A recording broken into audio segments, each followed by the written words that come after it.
ፊልሙን ከመጀመራችሁ በፊት ቪዲዮውን ላይክ ማድረግና 100,000 ለመግባት 3000 ሰው ብቻ የቀረውን ቻናላችንን ሰብስክራይብ ማድረጋችሁ እንዳትረሱ። ወደ ቪዲዮ። ፊልሙ ከባሏ ጋር ጥሩ ሌሊትን ለማሳለፍ እየተዘጋጀች የምትገኘውን ሜሪስ የተባለችውን ሴት እያሳየን ይጀምራል። ሁለቱም ለመተኛት በሚዘጋጁበት ሰዓት ላይ ድንገት ከታችኛው ክፍል ሊመጣ የነበረውን የውሻውን ድምጽ ይሰማሉ። ሜዲሳም ለማጣራት ወደዛ ትሄዳለች። ልክ እዛ እንደደረሰች ግን የሆነ ልክ ያልሆነ ነገር ነበረ። የውሻው ምግብ ያልተነካ ሲሆን በቅርቡ ደግሞ ወድቆ የተከሰከሰ ፎቶ ነበረ። ያንን ለማንሳትም ዝቅ ባለችበት ሰዓት ላይ ከኋላዋ የቆመውን ሰው አልተመለከተችም ነበረ። ያ ማስክ አድርጎ የነበረውም ሰው ሽጉጡን እሷ ላይ ከደቀነባት በኋላ እንድትቀመጥ ያደርጋታል። ከዚያም ከደቂቆች በኋላም ይገላታል። ማስክ ያደረገውም ሰው ሲያወልቅ እውነቱ ለማመን የሚያስቸግር ነገር ሆኖ እናገኘዋለን። ሌላ ሰው ሳትሆን የሜሊሳ ሌላኛው ማንነቷ ነበረች። የሜሊሳንም አካል በመኪናዋ ውስጥ ከደበቀች በኋላ የእሷን ልብስ ለባብሳ ምንም እንዳልተፈጠረ ወደ ቤት ተመልሳ ከባሏ ጎን ትተኛለች። ከሁለት ዓመት በኋላ ታሪኩ አራት ጓደኛሞችን እያሳየን ይቀጥላል። ዴቭን፣ ኖህ፣ ሊና እና ጆሽ ናቸው። ሁሉም አንድ የፓርኪንግ አፕሊኬሽን ለመስራት እየሰሩ ያሉ ሲሆን ለትልቅ ድርጅትም ስራቸውን ለማሳየት ጥሩ እድልን ያገኛሉ።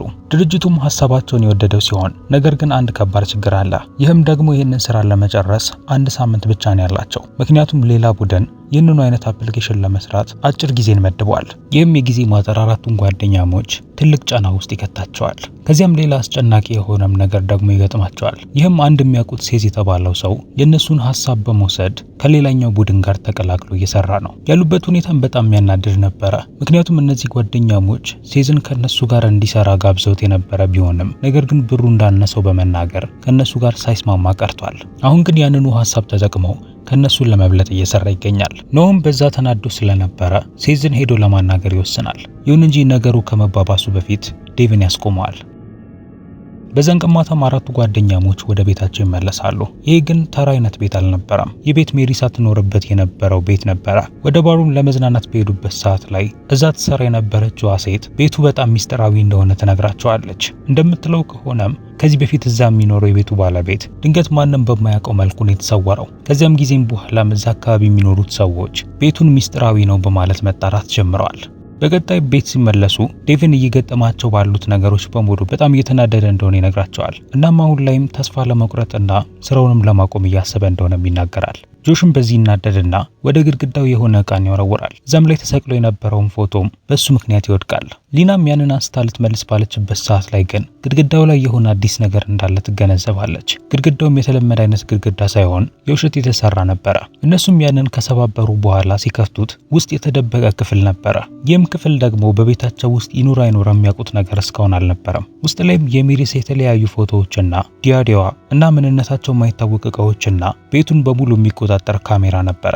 ይህም እዛ ክፍል ውስጥ ላለ ሰው በቤት ውስጥ የሚደረጉትን ነገሮች በሙሉ የማየት እድልን ነበር የሚሰጠው። ነገር ግን በቀጣይ የሚያገኙት ነገር እስካሁን ካገኙት ጋር የሚነጻጸር አልነበረም። ይህም በሌላ ክፍል ውስጥ የሚገኝ አንድ ሚስጥራዊ መስታወት ነበር። ዴቭንም ወደዛ ጋር በመቅረብ በእጁ ይነካዋል። ሲነካው ግን እጁ አልፎ ነበር ሄደው። በሌላኛው አቅጣጫም ከዚህ ክፍል ጋር ተመሳሳይ የሆነ ክፍል የሚታይ ነበረ።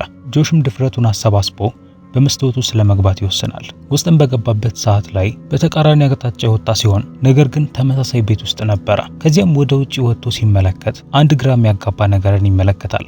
የራሱ ጓደኞቹንም ሌላኛውን ማንነታቸውን ይመለከታል። ከዚያም በደበቅ ጆሽ በካሜራው ቪዲዮ ይቀርጻቸዋል። ከዚያም በቀጥታ ወደ ክፍሉ ይመለሳል። ነገር ግን ልክ ሲመለስ ቡድኑ ሌላ ነገርን ያስተውላሉ። ጆሽም በሌላኛው አቅጣጫ ላይ 15 ደቂቃ ያክል እንዳሳለፈ ይናገራል። ይሁን እንጂ በእነሱ በኩል ሰከንዶች ብቻ ነበር ያለፉት።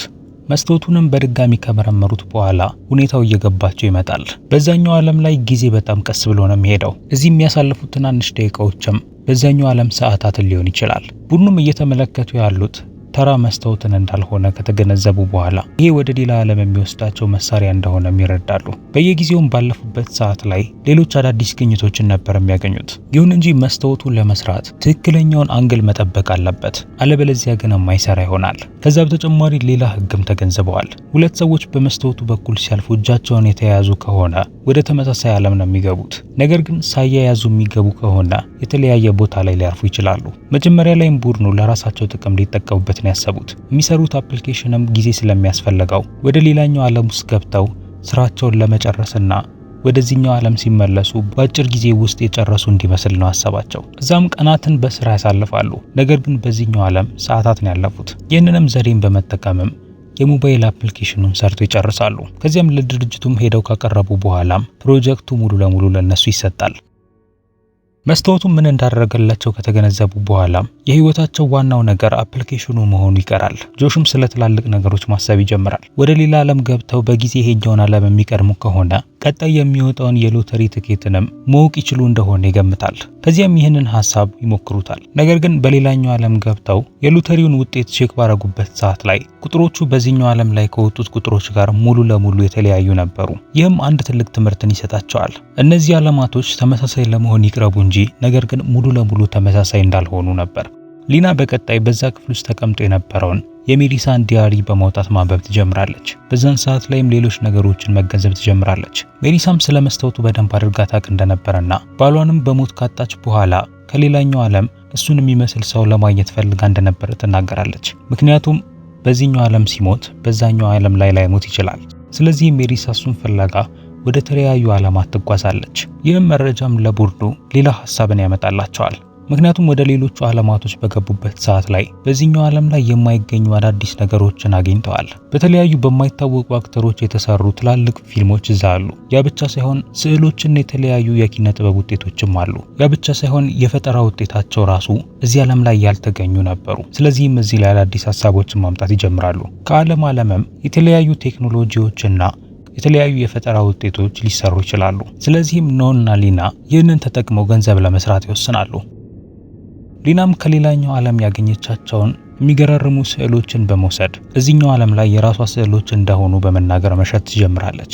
ኖህ በሌላ በኩል በዛኛው ዓለም ላይ የተፈጠሩትን አዳዲስ ቴክኖሎጂዎችን ወደዚህ ዓለም ለማምጣት ይወስናል። ከዚያም እነዚህን ሐሳቦች እንደራሱ ሐሳብ በማቅረብ ሊጠቀምበት ነበር ያሰበው። ጆሽ በሌላ በኩል እድሉን የተለያዩ ሴቶችን ለማስመጥ ነበር ሊጠቀምበት ያሰበው። ብዙም ሳይቆይም ሶስቱም የተሻለ ደረጃ ላይ መድረስ ይጀምራሉ። ይሁን እንጂ ዴቪን ግን በእንደዚህ አይነት ነገር ውስጥ የመግባት ምንም አይነት ፍላጎት አልነበረው። ለዛም ደግሞ የራሱ ምክንያት ያለው ሲሆን አባቱ ትልቅ የቢዝነስ ችግር ከዚህ በፊት ገጥሞት ነበረ። በዛን ምክንያትም ዴቪን አባቱን የሚያስቀይም ነገር ተናግሮት ነበር። ይህም አባቱን እንዲናደድ ካደረገው በኋላ እስር ቤት ላለመሄድ ሲል አባቱ ራሱን ሊያጠፋ ችሏል። ዴቪንም ከዛም በኋላ ከባድ የጸጸት ስሜት ተሰምቶታል። ስለዚህም ሌሎቹ ገንዘብና ስኬትን ለማጣጣም በሚሯሯጡበት ሰዓት ላይ ዴቪን ግን ሌላ እቅድ ነበረው። ይህም ደግሞ አባቱ አሁንም በህይወት የሚገኝበትን ዓለም መፈለግ ነበር። በቀጣይ በአንደኛው ቀን ላይ ጆሽ ወደ ሌላኛው ዓለም ውስጥ በመግባት እዛ ካገኛት ሴት ጋር ጥሩ ጊዜ ለማሳለፍ ይወስናል። ነገር ግን የዛች ሴት ባል ድንገት ወደ ቤት በተመለሰበት ሰዓት ላይ መጥፎ ነገር ይፈጠራል። ጆሽንም ከሷ ጋር ከያዘው በኋላም ነገሮች ወደ አላሰቧቸው ሁኔታ ይቀየራሉ። ምንም እንኳን ዴቪን ጆሽን ከዛኛው ዓለም ጎትቶ ቢያመጣውም ነገር ግን ጆሽ ከባድ ጉዳት ደርሶበት ነበር። እናም ብዙም ሳይቆይም ይሞታል። በዛም ሰዓት ላይ ኖህ አዲስ ሐሳብን ያመጣል። ይህም በተለያዩ ዓለማት ላይ የሚገኙት ሰዎች ከነሱ ጋር ተመሳሳይ የሆኑ ሰዎች ከሆኑ ጆሽንም የሚመስል ሰው አምጥተው እሱን እንዲተካላቸው እንዲያደርጉ ይናገራል። ዴቪንም በዚህ ሐሳብ ሙሉ ለሙሉ አልተስማማም ነበር። ነገር ግን ከደቂቃዎች በኋላ ሊና በሐሳቡ ተስማማለች። ከዚያም የነሱን ጆሽ በሌላኛው ዓለም ውስጥ ካስቀመጡት በኋላ ሌላ ዓለም ላይ ደግሞ ሌላኛውን ጆሽ ያገኙትና ራሱን እንዲስት አድርገው ይወስዱታል። በቀጣዩ ቀንም ይሄኛው ጆሽ በነቃበት ሰዓት ላይ ሌሊት ላይ የጠጣው መጠጥ ሙሉ ለሙሉ ራሱን እንዲስት አድርጎት እንደነበር ይነግሩታል። ከዛ በተጨማሪም የሰሩት ፕሮጀክትም እንደተሸጠም ይናገራሉ። በዚህም ምክንያት ደግሞ በትልቅ ድርጅት ውስጥ እንዲሰራም የሥራ ዕድልም እንደተፈጠረለት ይነግሩታል። ጆሽም ይህን ሲሰማ ይገረማል። አዲሱ ህይወቱንም የሆነ ልክ ያልሆነ ነገር እንዳለ ሳይገነዘብ ይቀበለዋል። ነገር ግን ከቆይታዎች በኋላ ትናንሽ የሚባሉ ለውጦችን መመልከት ይጀምራል። በሌላ በኩል ዴቪን እስካሁን ድረስ ሲፈልግ የነበረውን ነገር ያገኛል። በዚህኛው ዓለም ላይም አባቱ አሁንም በህይወት ይገኛል። በዚህ ጊዜም በእስር ቤት ያለ ሲሆን ዴቪንም ወደ እሱ ጋር በመቅረብ በሞት ያጣውን አባቱን ማዋራት ይጀምራል። እሱን አዋርቱ ሲመለስም ዴቪን የተሻለ ስሜት ይሰማው ይጀምራል። ከዚያም ሲመለስ ሊና ያዘጋጀችውን የስዕል ኤግዚቢሽንን ለመታደም ይሄዳል። ያመጣቻቸው ስዕሎችም የብዙ ሰዎችን ትኩረት ነበር የሳበው። ሰዎችም የተመለከቱትን ነገር ከመውደድ ወደ ኋላ ሊሉ አልቻሉ። ይሁን እንጂ ሊና ግን ደስተኛ አልነበረችም። እነዚህ ስዕሎች በሙሉ የእሷ እንዳልሆኑ ታውቃለች። ይህም ደግሞ ደስታ አይሰጥም። ዴቪንም ወደ ቤት ከወሰዳት በኋላም ልትሰማ የምትፈልገውን ነገር በሙሉ ይነግራታል። እሱም ከዚህ በፊት ራሷ የሳለቻቸውን ስዕሎች አብልጦ እንደሚወዳቸው ይነግራታል። እነዚህም ስዕሎች ደግሞ የሁለቱን የቀድሞ ነገር እንዲያስታውስ እንደሚያደርጉትም ይናገራል። ሁለቱም መቀራረብ ይጀምራሉ። ነገር ግን ኖህ እየተመለከታቸው እንደሆነ አላወቁም ነበር። ምክንያቱም እሱ በካሜራው እያያቸው ነበር።